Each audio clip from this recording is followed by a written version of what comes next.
Good evening, everybody. مساء الخير. Very happy to be with you here, and thank you so much, Dean Kamel, for the wonderful words. Today is a very interesting day. As Dean Kamel mentioned, we've been celebrating 13 years of impact, 26 cohorts, 446 startups, and probably more than 1,000 entrepreneurs. So this is just an actually amazing moment to celebrate and to be proud of everybody who's here in the room. Welcome to our demo day, 26th demo day, and welcome to VLab. So first thing, next please. I want to tell you a little bit about VLab. Most of you know about it, but some do not, and there are new things always that we like to share. So a bit of context about what's happening in Egypt. Most of you are seeing interest in entrepreneurship growing. We've had a huge boost in the past 5-6 years in entrepreneurship, some tough times in the economy, but now a lot of recovery, a new generation of entrepreneurs, new generation of venture capital funds and other angel investors.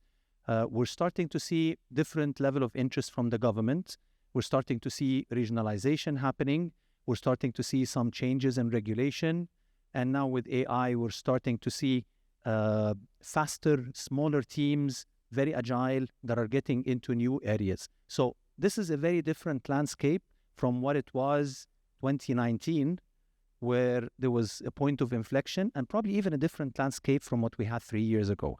So VLab, we started in 2013. We started planning in 2011 with a lot of activities to build, support the emerging ecosystem at that time, which was very narrow.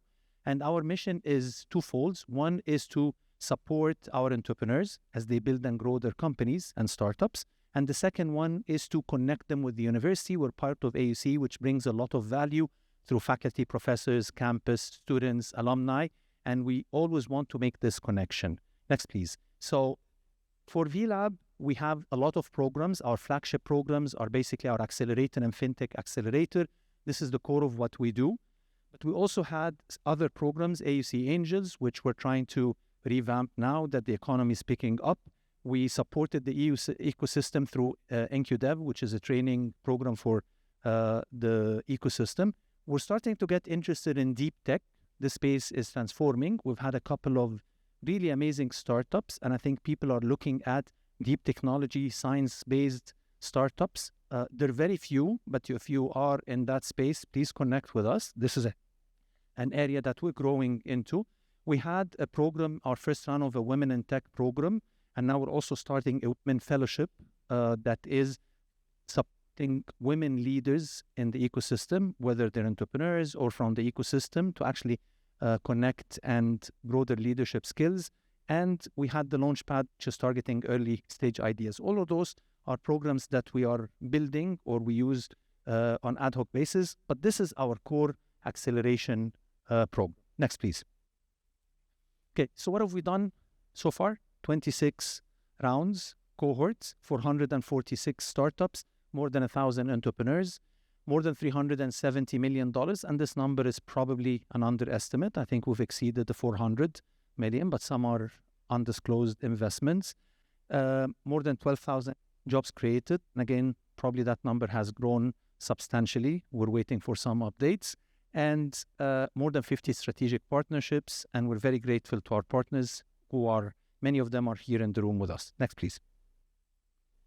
Okay, so important part about the investments. Those are the investments that were made in the companies, but who else was engaged? So a lot of those investors in startups that graduated from VLab brought international investors and other types of institutions, 36 venture capital funds, 13 other accelerators, 10 corporate investors, 5 angel networks, 12 DFIs, and other types of organizations. This is the part of being a seed for the ecosystem, providing the companies, supporting the companies that would go and do great things and connect with other types of organizations.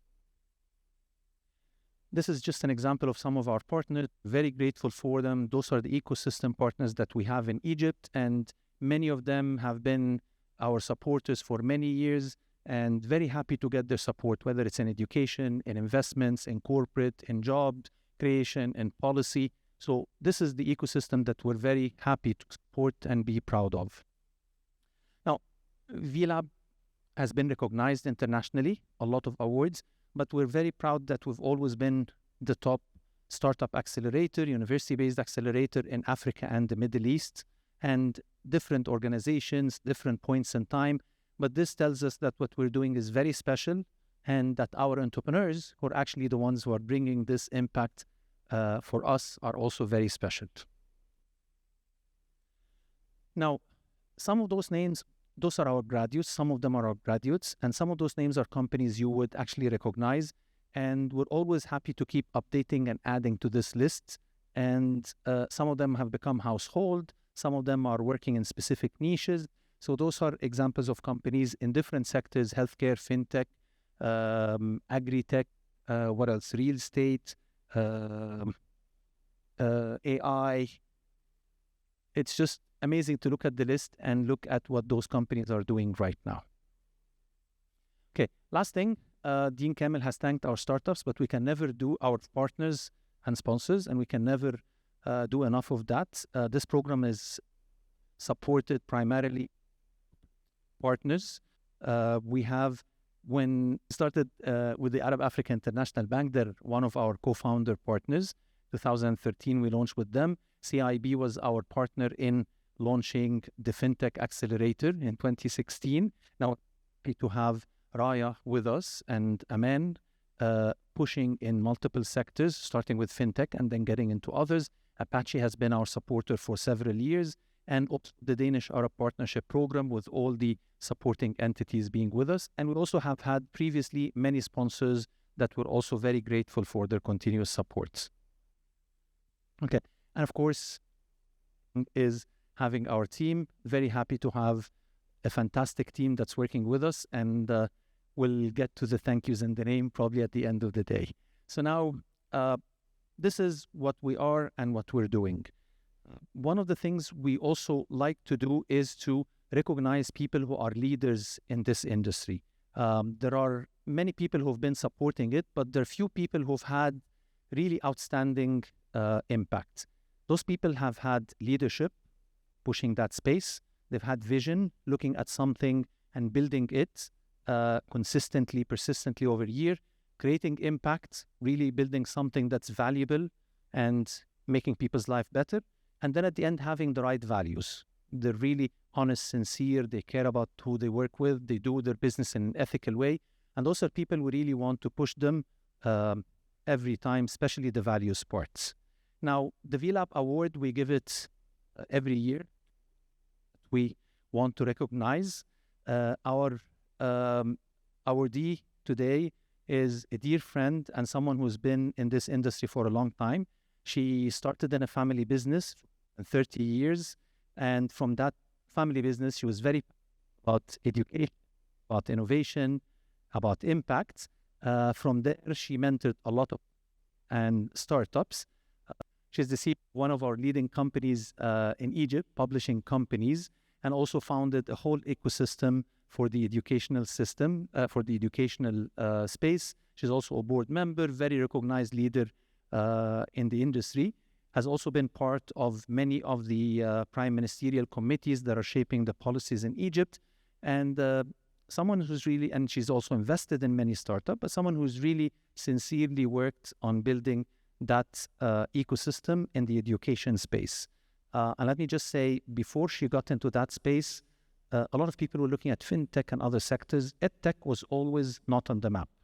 And I think single-handedly, she put EdTech at the map for entrepreneurship and startups. And for that, given the value of education, we're all grateful.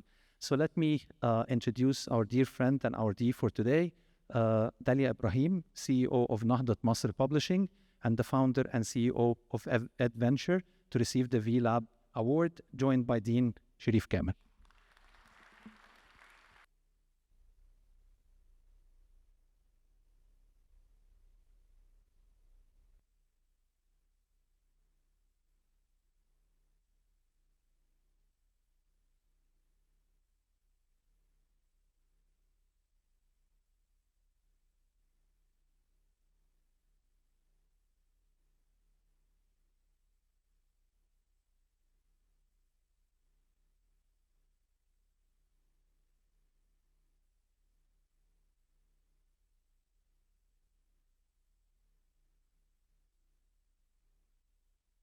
So we have a very quick fireside chat with Dalia. First thing, Dalia, Mabruk.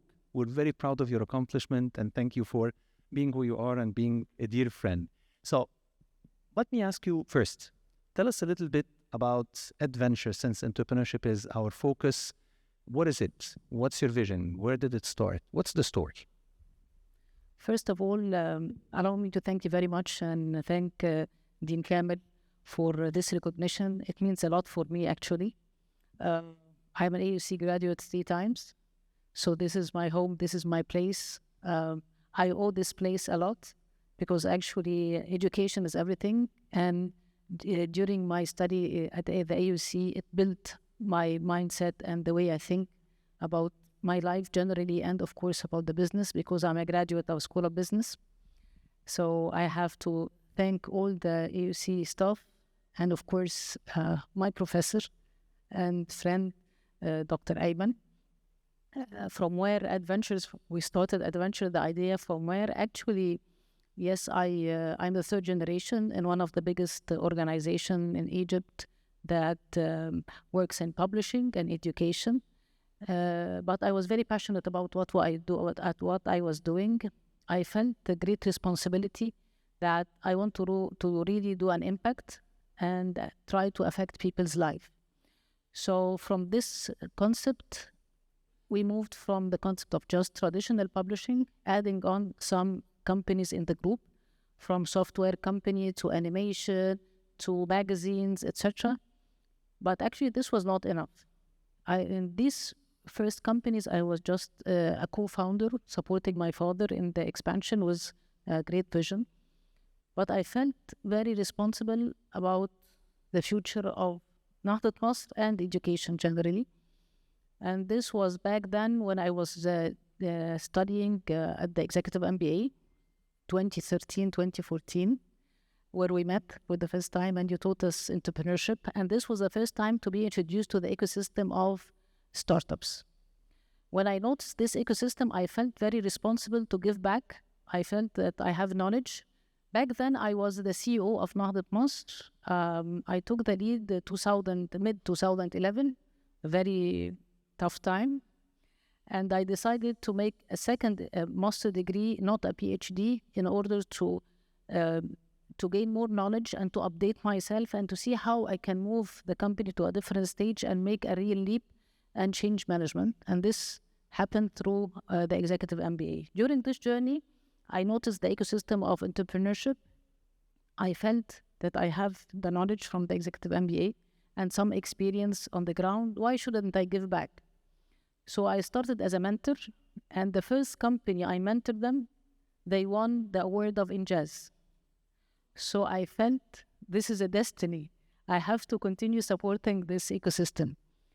And meanwhile, I was having my Executive MBA, 3 children, CEO for a company in a very difficult time after the revolution. And I think a lot of you know quite well what was after 2011. And we were facing difficult time across economical, political, security, etc. But I felt I have to do it. And actually, I did it silently. I didn't tell my spouse, my husband. I didn't tell anyone in the family. I was just mentoring the startups till I make sure that it's really worth. And when we went for the final announcement of the competition and they won, I started announcing that I have been mentoring startups. So I felt that this ecosystem is amazing and I have to continue the journey. I start to mentor more and to be part of the juries, etc. And then feeling responsible about Nahdat Masr and the education and the human development generally, I felt we are adding on in the group companies, but this is not enough. We will not do it by ourselves. So how we can disrupt this education, because there is a huge gap. All of us know quite well that education needs a lot of improvement. If I kept opening new companies in the group, it will not be enough. We will not do it by ourselves. And the ecosystem of startups is amazing. We have very creative, very enthusiastic, very knowledgeable people. We have great youth people who have really great ideas and innovations. Why shouldn't we support them? And while supporting them, we will feed back to our company and to the country and to the whole ecosystem. When I started, this was almost 9 years back. It has been a very difficult time where people will not recognize edtech.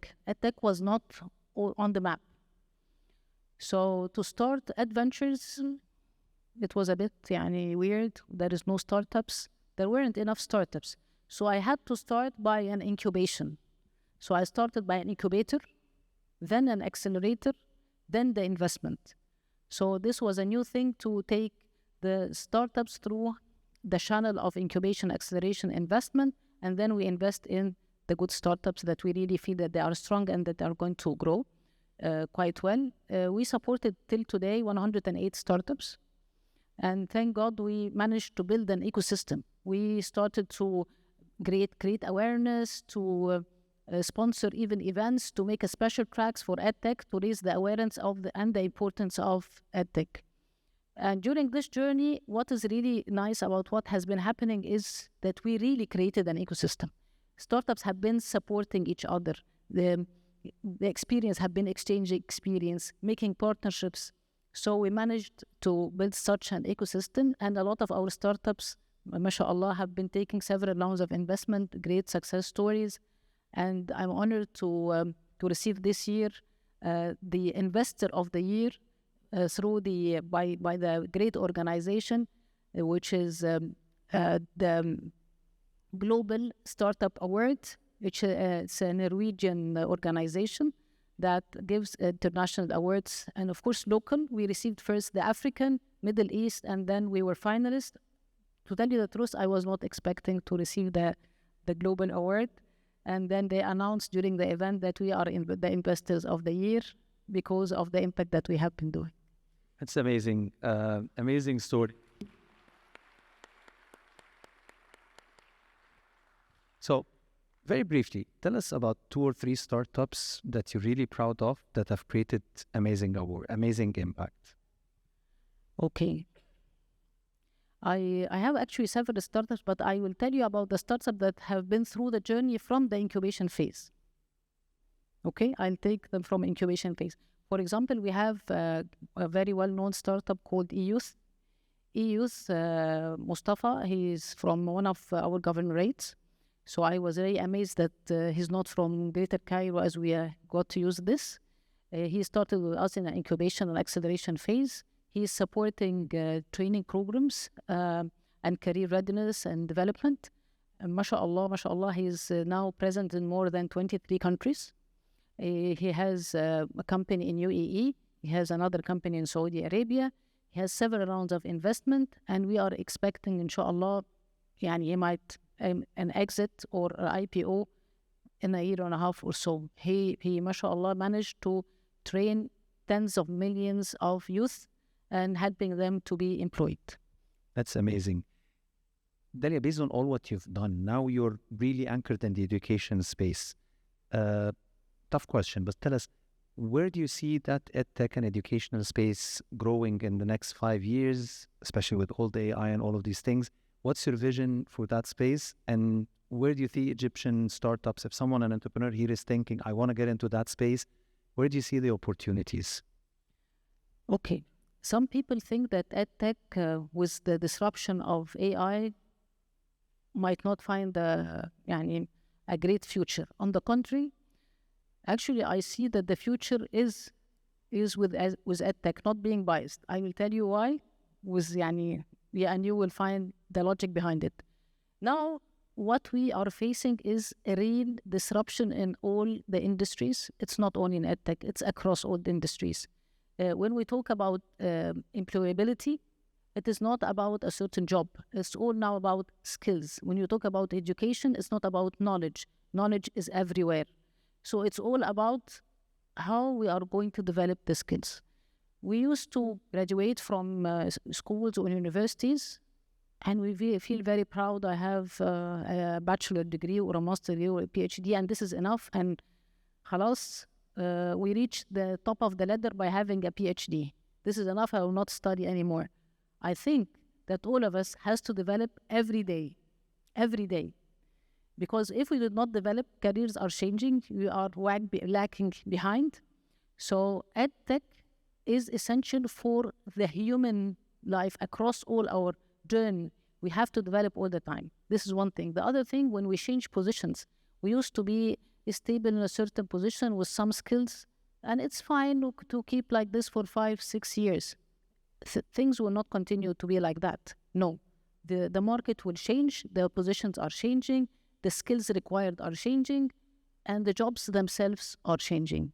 So we have to work on educating ourselves. So EdTech has a great opportunity for developing the human being generally. So with AI, this is what really will matter, is that we have to continue educating ourselves and working on our skills to match with the market and the market need, and to develop ourselves generally. Dalia, this is amazing. Building a platform to support educators, bringing technology, transforming a family business that's been through multiple generations and having impact to literally millions of people in Egypt and the region. Amazing impact. And I hope that many of our startups would actually start looking at the educational edtech sector. And if you do, you know who to reach out to. That is one of the most thoughtful mentors that you can get ideas and thoughts and vision and advice from.